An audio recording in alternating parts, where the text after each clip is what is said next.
Hey everyone, today I'm going to teach you how to add IDM to Brave browser. Without any further ado, let's get started. First, open your Brave browser on your computer. Once it's loaded up, you'll need to navigate to the Chrome Web Store. In your address bar at the top, type chromewebstore.google.com and press enter. This will take you to the extension marketplace where you can find various tools and add-ons for your browser, including download managers. Once the Chrome Web Store page loads, direct your attention to the search bar at the top of the page. Click on it and type Internet Download Manager, then press Enter to search. This will bring up a list of extensions related to download management that are compatible with Brave browser. From the search results that appear, look for and click on Free Download Manager. This is the extension that will integrate download management functionality into your Brave browser, allowing you to manage and organize your downloads more efficiently. It's important to select the correct extension from the results to ensure you're installing the right tool. After clicking on the extension, you'll be taken to its dedicated page where you can see more details about what it offers. On the right side of this page, you'll see a button that says Add to Brave. Go ahead and click on this button to begin the installation process. This action tells Brave that you want to add this extension to your browser.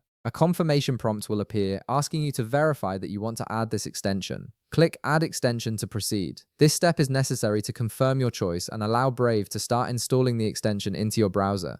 After you click Add Extension, a new window will pop up on your screen. This is part of the installation process for the download manager. In this window, you'll see an option that says Install. Click on it to complete the installation. This final step will integrate the download manager into your Brave browser, and you'll be able to start using it right away for managing your downloads. And that's it. You've successfully added IDM to your Brave browser and can now enjoy enhanced download management features. If this video helped you out, be sure to leave a like, subscribe, and I'll see you in the next one.